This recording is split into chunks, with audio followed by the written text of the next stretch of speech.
Yo, wow, if you went to the Dallas Comic Con, it was amazing. I mean, you saw Batman. I'm Batman. You saw Harley Quinn.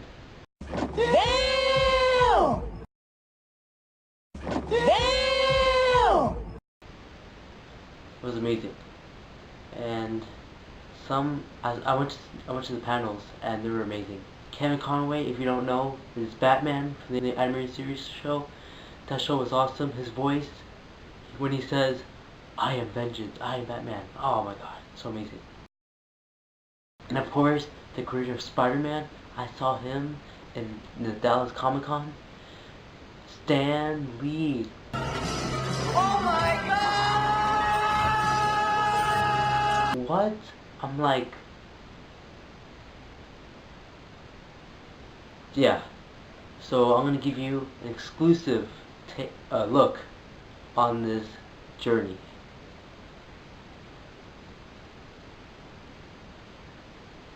So without further ado, I'm going to bring up Travis Langley and the one and only voice of Batman, Kevin Conroy.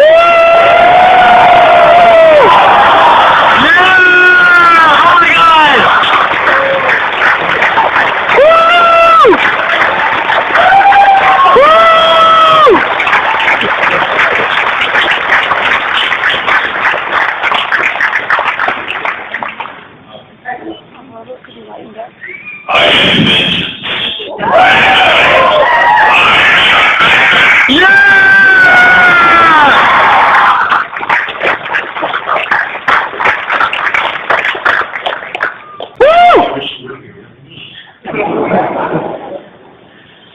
You recently, within the last year, passed the record for having played Batman more years than anyone else. Is that correct?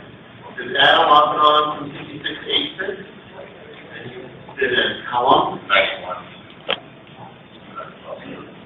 So your career as Batman is turned legal.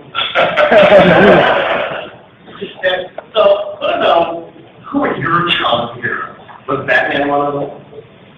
I guess Superman more. I wasn't as close to Batman. The only Batman I knew was the Adam West series, so I wasn't familiar with the Dark Knight series. When I went into audition for the show, I had been in LA doing a sitcom, and my voiceover, I did a lot of commercial voiceovers. My commercial voiceover said, "Well, they're doing a new show. They're going to start up Batman, an animated series, and try some voices as well." I'd never done an animated voice. It was the first audition I went on for an animated voice. And I went in and met Andre Romano, Bruce, and Paul Dini, and well, my only exposure is the Adam West TV show. No, that's not the direction we're going in.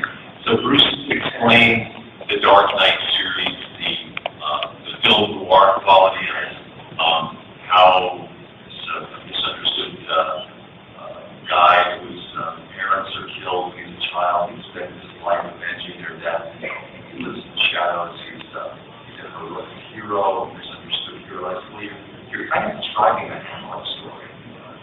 And they said, "Well, no, I made that analogy before." But I was in the theater in New York, and I trained at Juilliard, and the classics were my background. So I said, "Well, let me just use my imagination and see where it goes, what kind of sound comes out." So I was in the booth, and I just put myself in that head. It was just a very dark, I thought, voice that came on a tortured past. And I saw them running around the booth, and I thought, well, either there's something really right or really wrong. And they offered to me on the spot, but they'd seen hundreds of people. They'd been looking for a long time. And so the whole experience was new for me. The process of building an animated show, of recording, of interpreting the script. We knew the voices first. and then they paint to the recordings. So when you're in the booth, you have a lot of input in terms of how the story is going to be depicted, because the artwork hasn't been painted yet. So how you interact with the other actors, that's another thing about Warner Brothers. They like to get everyone in the booth together, so there's a real, like a radio play, there's a lot of interaction. Disney likes separate recording. A lot of the other studios like separate recording because you get a completely clean tape, and in post-production it's much easier technically. But you don't get that kind of interaction that you get through a radio play, theatrical event. So Warner Brothers likes to get people glued together. And working with Mark Hamill, various actors over the years, literally hundreds of actors, booking sessions got to be great events. People wanted to come in on that show.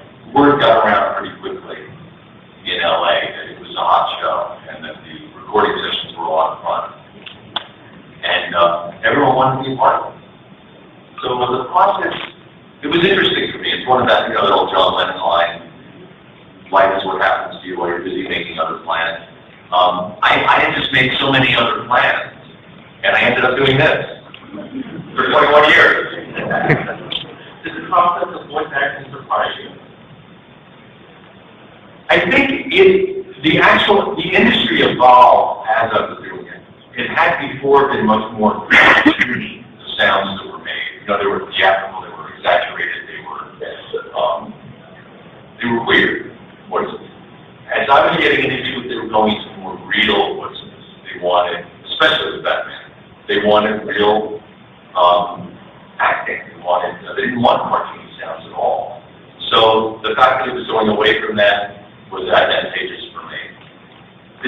The thing that made it tricky was that even though they want real sounds and they want dramatic interaction, you still only have your voice to tell the story. So if you only act as you would on camera, it's too flat. It doesn't help. It doesn't paint the picture. So there's a little goose you've done. But you can't give it enough so that it sounds cartoony or theatrical. So there's a fine line to walk. It was interesting going in these bookings because, as I was saying, it was a period where it was getting very hot to do these. I mean, quite frankly, now, I wouldn't be cast in this role. An actor with my background wouldn't be cast in this role because they would go for film stars. The people that do these kind of jobs now are major film stars. Everybody wants to do them. So I was just lucky to get in before that happened. But to watch a lot of these people come in now to the booth who don't have a background in doing voice work and are being brought in because they do have a film name or a television name. Some can do it and some can't. It's not as easy as it looks because it's not just like acting on camera. It's naturalistic acting, but with goose, but with, a little something else. Now, how long have you done the show before you finally saw an episode? We were recording for at least 6 months, because that's how long it takes to go to the artist and get painted and come back to do a process. What we do is we record first, and it goes off to the artist, and they paint them. Then it comes back, and there's a process called ADR. And ADR is the syncing up of the visual with the audio. And there's always extra, what they call mouth flaps, that the artist has painted in. They'll be acting, and all of a sudden the character will do something flat. And people, why did the artist paint that flat? There's no dialogue there. So they've got to come up with a line to build the flat, because it's already been painted in the cartoon. So there'll be extra mouth flaps to fill. There'll be certain lines that have been changed by the producers who just wanted it from reading. There'll be extra grunts and groans. A lot of the fight sounds are added in ADR, just because it's easier to sync up and you can actually see it.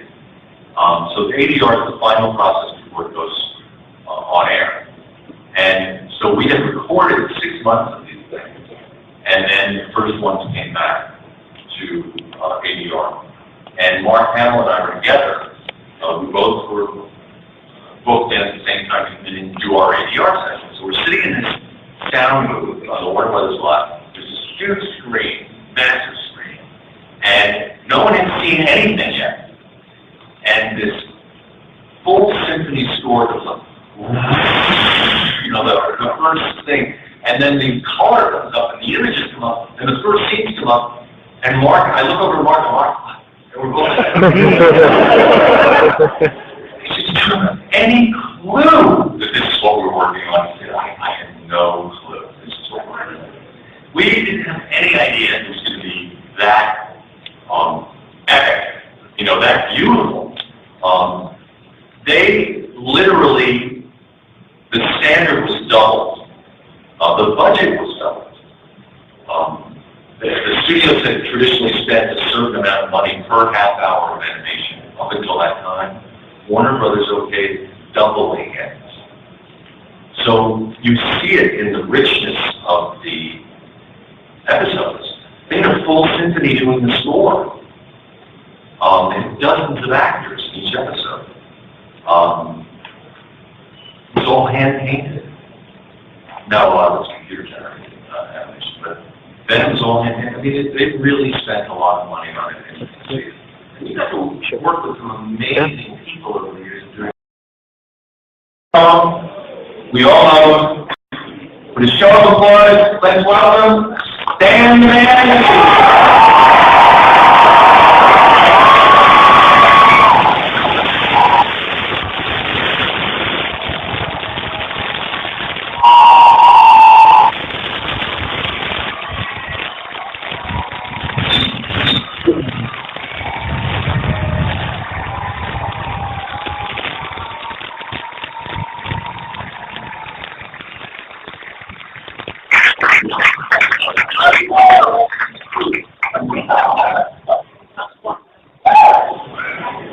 So we just asked, how long do we have to stay here? What time is it likely? Wait a minute, I heard there were a couple people here who didn't see the Avengers. I thought you could go see them now, we'll still be here. By a show of hands or noise, who saw the Avengers twice?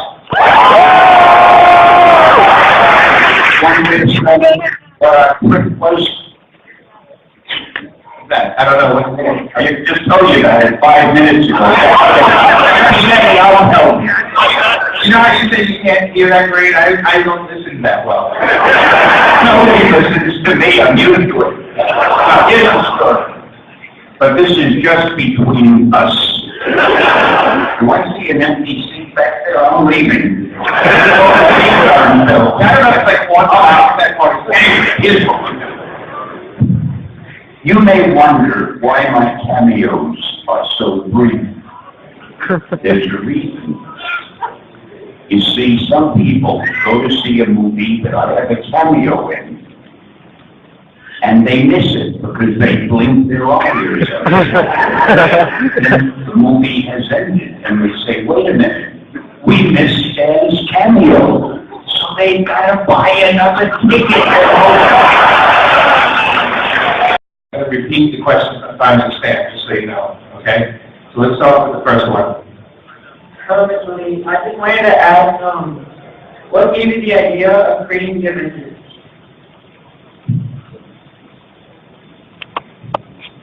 Well, I had all these characters, and then I figured I ought to do something with them. And I can't remember that clearly, but I had been writing the Hulk, and I was writing Iron Man and all the others, and you know, unlike our competition, I won't mention their name, all of our characters sort of lived in the same place. I mean, and they lived in New York. They didn't live in Gotham City, Metropolis. I couldn't find it. I wanted to visit Metropolis once. Ray knows that place. They lived in New York, and I figured, well, if they all live there, they'll run into each other sooner or later. And I wrote little stories where, in the Fantastic Four, Spider-Man appeared and so forth. And then I guess one day I must have figured, why not bring a lot of them together? I think also, no, Colonel Fury came later. I should remember the order of these things. The greatest thing is that S.H.I.E.L.D. is part of it now. I love S.H.I.E.L.D. Does anybody know what S.H.I.E.L.D. stands for? strategic homeland intervention enforcement logistics division.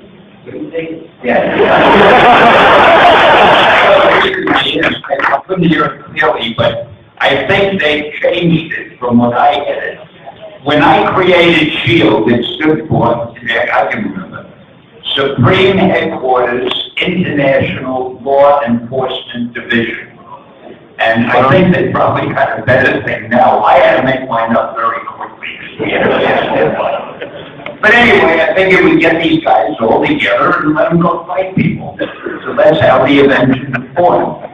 Now, don't you go around telling if you're interviewed by any reporters, don't make it sound that simple. Oh, stand big and let them go fight people. That was it.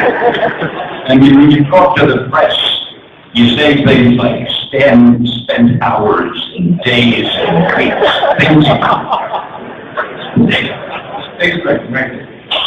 Hello, Billy. According to my 1990 Boston Universe Trading Card Review, your first appearance was in Captain America Comics #3 in 1941. What did it take to get a job at Marvel Comics in 1941? What does it take today?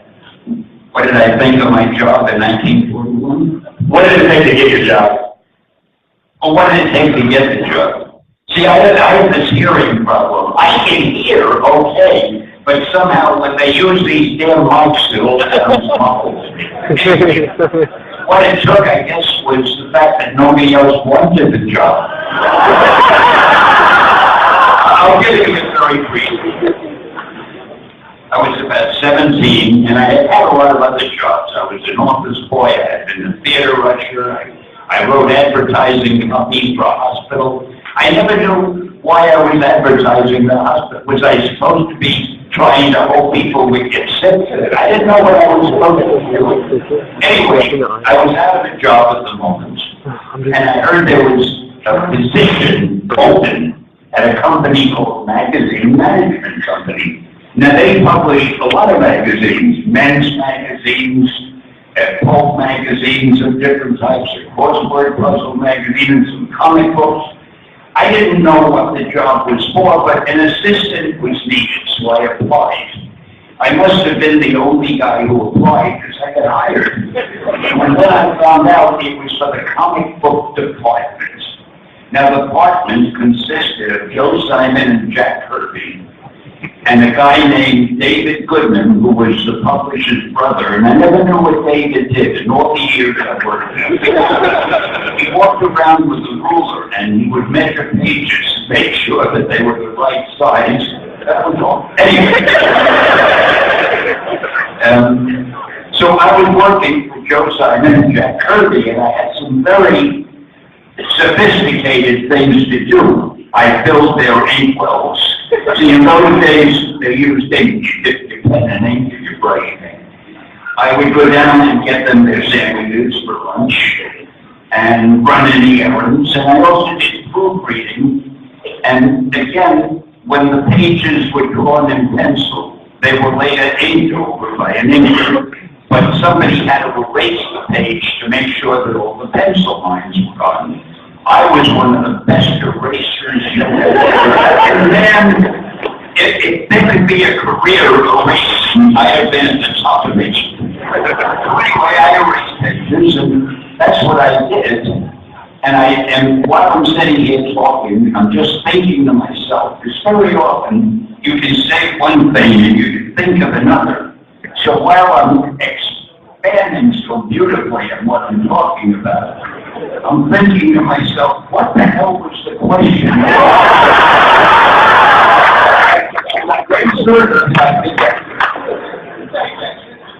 All right, are you satisfied with the question yet? Very satisfied. Oh, yeah. Thank you.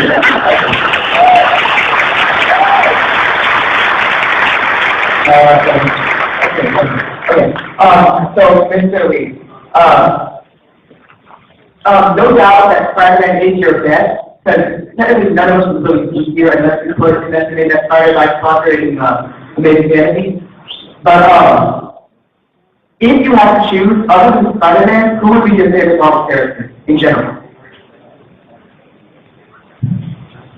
Now, here's another thing I never understand about questions. The question apparently is, other than Spider-Man, who's your favorite Marvel character? But he was talking for about 2 minutes before he said that. What was he saying before that? That's what he said.